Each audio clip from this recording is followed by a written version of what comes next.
Mogadishu suffers its worst attack in years, raising a question mark over transition plans.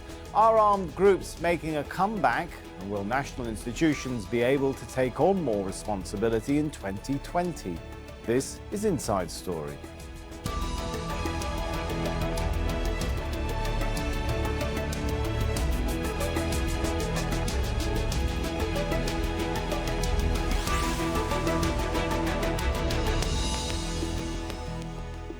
Hello, welcome to the show. I'm Sami Zaidan. Nearly 80 people were killed on Saturday in the worst bomb attack in the Somali capital in 2 years. President Mohamed Abdullahi has condemned it as a heinous act of terror. He's blaming it on Shabab. The armed group was forced out of Mogadishu in 2011, but still controls large parts in the southwest of the country. The United States has intensified airstrikes. The African Union has long been on the offensive in Somalia. But that hasn't stopped the Shabab from carrying out deadly attacks there and in neighbouring Kenya and Uganda. This latest one has raised concerns about whether Somalia's forces are capable of maintaining security as African Union troops begin to withdraw. We'll talk to our guests shortly, but first, this report from Haramutasa. The attack was carried out during morning rush hour as many people were going to work and university students heading to campus. The bombs exploded at a security checkpoint used by many coming into Mogadishu. A truck loaded with explosives was detonated at a busy checkpoint. The explosion led to many deaths and injuries. Most of those died here are students who were going to their schools and universities. This explosion is like the one in Zobi Junction back in 2017, just a few steps away from where I am. Officials believe the target was a building next to the checkpoint being used by government troops. The group Al-Shabab was pushed out of Mogadishu several years ago, but it still targets high-profile areas such as checkpoints and hotels. Al-Shabab has also carried out attacks in neighbouring Kenya and Uganda. Somalia's government says it's trying to stop attacks like these from happening. Saturday's tragedy has become a lesson learned. Since the country is in a state of war, we need to be vigilant against terror attacks, since the primary goal of the terrorists is to cause maximum damage to everybody. They are not only targeting those who work for the government, but the entire population. For those caught up in the blast and those who've lost family members and loved ones, that's of little comfort now. Harumatasa, Al Jazeera.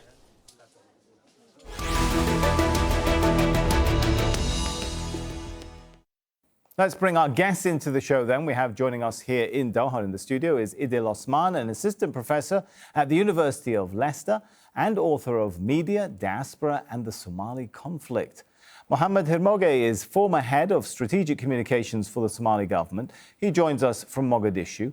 Jamal Osman is a Somali journalist who joins us from London. Welcome to all of you. If I can start with Idil here in the studio. So, does the bombing show that Somalia's government has failed to even control the capital? It's a very difficult situation, Sami. On one hand, you have an insurgency that's reinventing itself. They have been driven away from many parts of that they controlled previously in South and Central Somalia. They used to have a stronghold in Mogadishu. They no longer do. And the same with Beit Labo, several key cities in South and Central Somalia. But what's happening here is a number of key issues that have sort of come together. On one hand, you have a government who doesn't have the sophisticated arms to actually have a more sophisticated warfare against them. On one hand, because of the weapons embargo. On the other hand, you have a very flexible and a mobile insurgency. Well, Al-Shabab doesn't have a base particularly. They literally are in the woods and they can quickly mobilize themselves to organize attacks and things like that. And then I think the bigger problem here is the public neutrality. So you have a public that thinks this is a fight between the Somali government on one hand and Al-Shabaab on the other hand. And so they don't realize that, in fact, they are the biggest sufferers when it comes to these attacks. I mean, you've mentioned in your headline introduction that, close to 100 people have died all of those are civilians, including those that were from international communities, such as the 2 Turkish engineers. So I think where the government probably needs to do a lot more work is creating public perception and creating an incentive for the public to feel that this is in their best interest to actually help the government. What about creating security, though? The security. Surely it's not just about creating the public perception. Well, yes, but these things need to go hand in hand, right? Because Al-Shabaab is not separate from the public. They literally are coming in. They are staying in people's houses. They are creating these bombs and IED attacks, assembling them within cities and places. And they have people within the public that they can find support and hiding places from. So I think these things need to happen in conjunction, That's right? a bit surprising then. Let's perhaps take the discussion, if we may, to Jamal in London. How much support does a group like Al-Shabaab get from the public to carry out an attack like this? It would seem, given that the casualties are civilians, are people from the public, students, innocent people just going about their ordinary lives, it's quite shocking to think they're operating, assembling their stuff in the homes of other civilians. I mean, it is true. And I remember 10 years ago, exactly 10 years ago, a similar attack happened. And people were saying Al-Shabaab will be defeated, Al-Shabaab is weakened. But I don't buy this narrative that Al-Shabaab has been weakened. I think Al-Shabaab are still very strong. They control large territories of southern and central Somalia. Yes, they have been pushed out of major cities, but in villages and towns and rural areas, the military, the soldiers are still strong. They know what they are good at. Not conventional army. They don't face conventional armies, but they are good at guerrilla tactics. So they are there, they are very strong. And I would say their supporters, I would divide them into 3 types. One, a young man who grew up within the Al-Shabaab ideology, who genuinely believe in Al-Shabaab, and there are thousands of them. And then you have people who belong to minority clans who for generations were abused and discriminated and outcasted by the bigger clans who were liberated under Al-Shabaab rule, who would not accept Al-Shabaab as bad. And then you have big clans who are not happy with the government, who feel badly treated by the government, who are loyal to Al-Shabaab when they have to be loyal to. So Al-Shabaab have support. They are very strong militarily. They control large parts of Somalia. And in fact, even in Mogadishu, they collect taxes. They do whatever they want, literally. So I don't buy this idea Al-Shabaab has been weakened. They are still very strong. Let me, if I may, bring in Mohammed. You're a former spokesperson, of course, or head of strategic communications for the Somali government.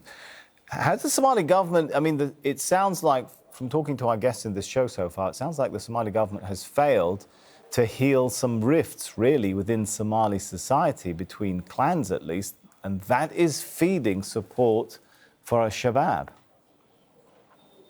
No, Sami, I think, to be honest, it's not the best of time to analyze government's efforts towards security when just slightly over 24 hours ago. You can't make a case for the government today. I mean, if you asked me this question 2 or 3 days ago, I'll have given you a response which most of the people will agree with me, but then again, there's the emotional aspect to this, there is the adrenaline aspect to this, there's that anger, and there's that supposed government failure every time there's an attack. But then again, that's what Al-Shabaab always uses. They usually, I mean, it's a terror organization. The modus operandi of a terror organization is to instill fear. Mohammed, when is there a good time to ask about the security performance of a government? When is the appropriate time, if not when, you know, civilian lives are put at stake?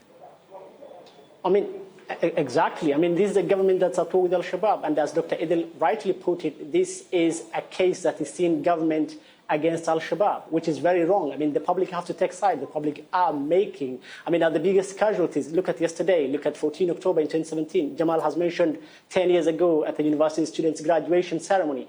I mean, look at all these. I mean, the thing is, Al-Shabaab is an enemy for the Somali government. They want to topple the Somali government. The people cannot be bystanders. Security in this country will require sophistication in terms of technology. And not only that, it will require a lot of preparation in terms of intelligence gathering. So, but Sami, I mean, if I can jump in here, there's a number of things that we need to identify. First of all, you know, when you have a carnage like today, like yesterday, when you have a carnage like the one that happened in October 2017, with scores of people dying, obviously it's going to look like the government has failed. But I think we need to look at the larger picture. On one hand, if you look at the number of suicide attacks, the number of IED bombs attacks that used to happen this time 2, 3, 4 years ago, it was on a regular basis. I go to Mogadishu at least 2, 3 times a year for the last 10 years since I've been doing research there. And one of the things that used to really worry us is the fact that these attacks were happening almost on a daily basis and a weekly basis. Whereas now, if you look at the spread between these carnages, it shows that there are months in between. So you have this one that's happened yesterday. Before that, it was, you know, so there's a good couple of months in between. That may be the case, but that shows that compared to 4 years ago. But is it? Well, the thing that's happening is that the security is becoming better, but obviously it's not going to be at the level that is required to provide full security for the whole country. Let's allow Mohamed to finish his thought. Come back in, Mohamed. I mean, to be exact, I mean, Dr. Adil has raised a good point. Look at the entire November, there was 0 incidents of attack. The entire October, there was 0 incident of attack. It doesn't mean Al-Shabaab on holiday. They don't take Christmas breaks.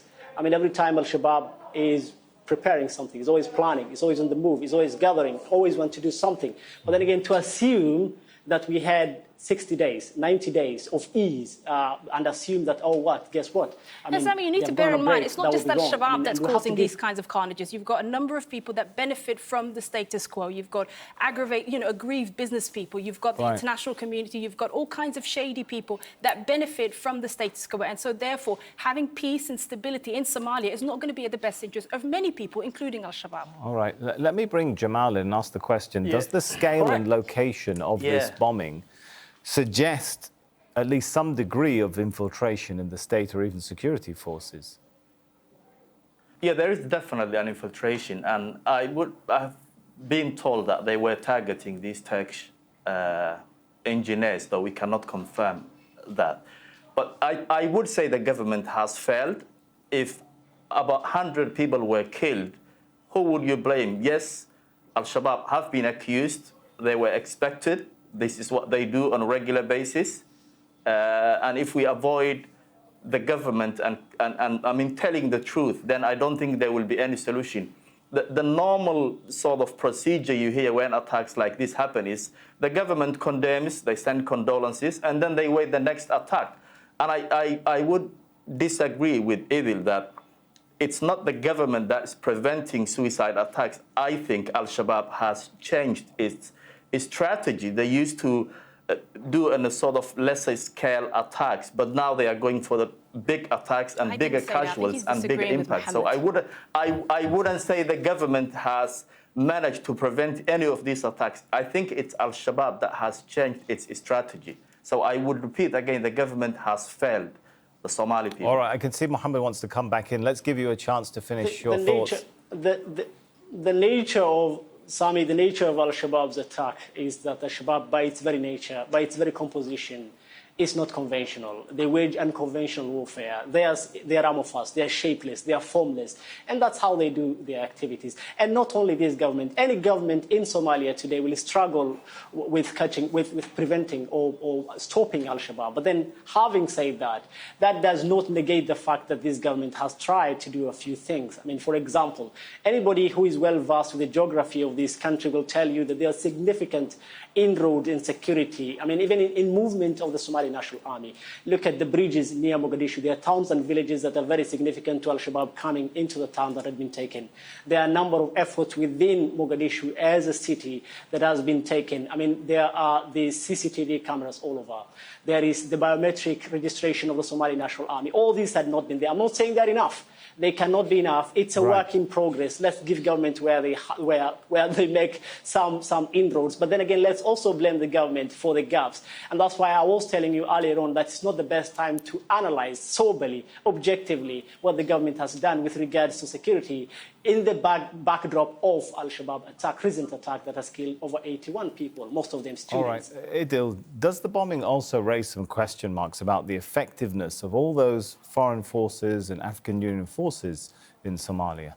I mean, for me, one of the big concerns I see is the lack of coordination amongst all of the people that are involved, amongst all of the agencies that are involved in the security and stability of Somalia. You've got the Somali government that's obviously taken the lead on this, but then you also have a number of, Western countries, a number of Middle Eastern countries that are involved in training the police units and training the military personnel. So the specialist forces that have taken over the Al-Shabab liberated cities that Mohamed Abdullahi was mentioning earlier, for example, were then taken over and stabilized by Somali forces that were specially trained by the American or the British military. But on top of that, you also have private security. You also have a number of international agencies that are involved in security operations. And what I'm seeing is a lot of activity and a lack of coordination. We need more effectiveness. We need more streamlining there of is these a belief amongst at least some Somalis that all these foreign agencies or forces are really looking out for their own national interests rather than that of the Somali people. Is that what you're getting to? I think there are a number of conflated interests here. So you have, on one hand, the US and the Western society and the Western international community that are largely operating on a policy of containment. And so it's very much keeping things within the Somali borders and trying as much as possible to contain it.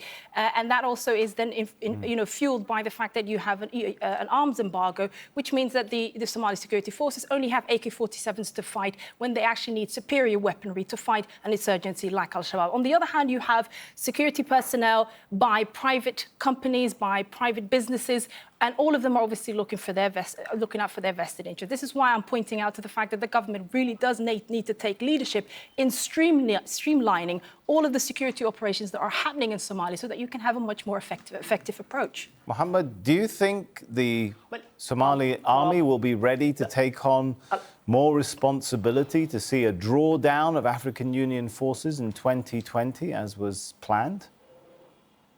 2020 is just too soon. I mean, that was just a very ambitious, it was a very, very ambitious scheme to enact in the first place. But then allow me to digress a little bit and So hang on, before you do, so do you think the Somali government is going to ask the AU to extend? This drawdown is not going to happen? Well, I don't speak for the government. I'm now a private entity. I know, but do you think was my question? Would have to stay. I mean, I think AMISOM is there to stay for a little while. I don't think 2020 would be a time when there will be a complete drawdown on AMISOM. But then there is the aspect of coordination between the African Union forces, the Somali National Army, the Somali government, and the international community.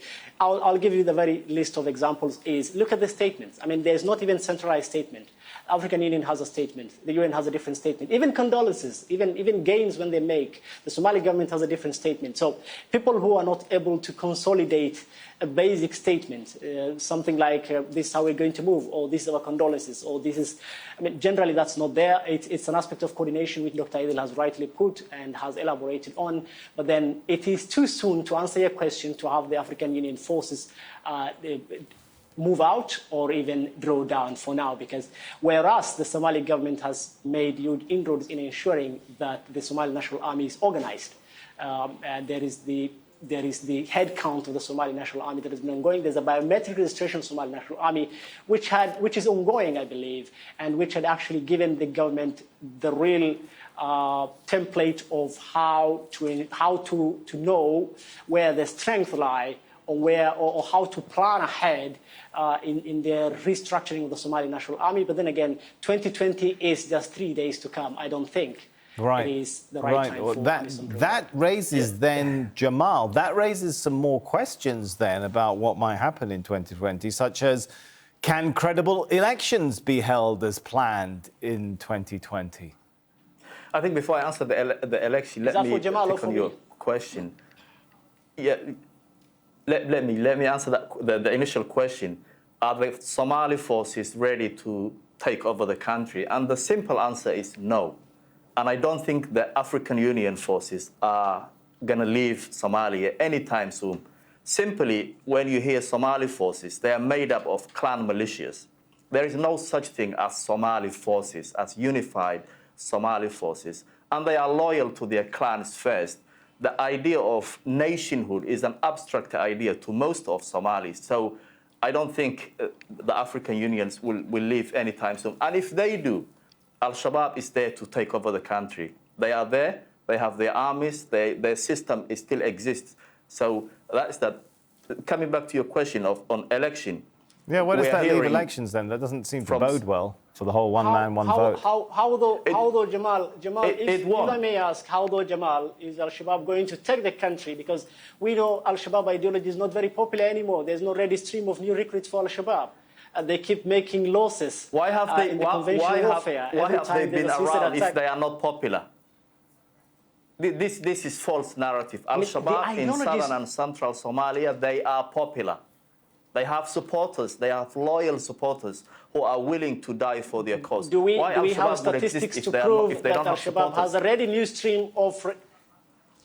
All right, here's the point. Do Al-Shabaab have a ready stream of new recruits? All right, as before, they do. 10 years they ago. They do have supporters all the time. So Al-Shabaab are still very strong. I have reported from Al-Shabaab territories over the years, and I have seen it. All right, they have huge fighters. They have supporters. Let's perhaps move on to the question of elections and going forward. Maybe I'll bring it to Idil here in the studio. How does the expectation for elections look like now?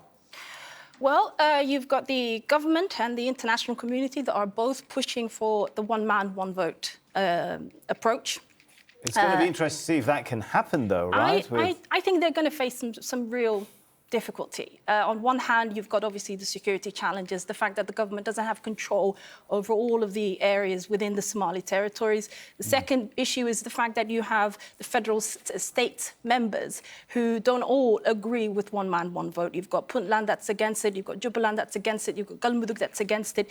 And so to actually be able to realize on having a one man, one vote within 1 year, there's still a lot to be done. Exactly, a lot still needs to be done. And on top of that, I think the best thing, if they had a realistic expectation without asking for a term extension, the best thing that they can do is probably look for a way that moves away from the 4.5 formula, where you had the clan elders electing the parliamentarians who then elected the president, but perhaps look for ways that you can have the public chip in on some of the electoral processes. More gradual rather than a one man, one vote. Exactly. All right, let me bring in, if I can, Mohamed again and talk about another issue that's on the horizon. There is some doubt about whether the Somali government is going to get debt relief from the IMF and World Bank in the spring of 2020, namely because one of the biggest creditors, the US, of course, we're told, didn't get congressional approval for debt relief in some of the spending bills. How worried are the Somali authorities, in your understanding, about that scenario? What would it mean for the country? Well, I don't understand there are any worries within the Somali government as regards debt relief. If there's one thing this government could be proud of, is their efforts towards the realization of debt relief. They have all the support from the United States and the international community. The aspect of congressional debate, or whether there may have been a simple oversight on the side of the United States, had been in the news. The government did not come out and clear the air on that. If anything, they have been very vibrant. If anything, they have been very optimistic that by March next year, probably Somalia may see the first real debt relief for them. And if the United States take the lead, if they're able to correct the oversight as reported by some papers in the United States, I don't think it's a worry for the government. It would have been a worry for the Somali government if the oversight had been from their side. But as far as this goes, they are very clear on this, and they have made the right calls on this, and I think they're just waiting and hoping that will be corrected as well. If anything, they're very hopeful. All right, I think we've got about 30 seconds left. Let me give it to Jamal and ask the question, what does the humanitarian situation look like going forward? In addition to fighting, of course, we've had the recent floods. The humanitarian situation in Somalia is always dire, whether it rains or we have a drought. I have reported over the years droughts and rains, and unless we have a credible government that's there to serve the public, I think we will see more humanitarian crisis over the years. All right, we're going to have to leave it there. Let's thank our guests very much for this discussion. Idil here in the studio, and of course, Mohamed and Jamal. And thank you too for watching. You can see the show again anytime by visiting our website, aljazeera.com. For further discussion, head over to our Facebook page. That's facebook.com/AJ Inside Story. You can also join the conversation on Twitter. Our handle is @AJ Inside Story. From me, Sami Zaidan, and the whole team here, for now, it's goodbye.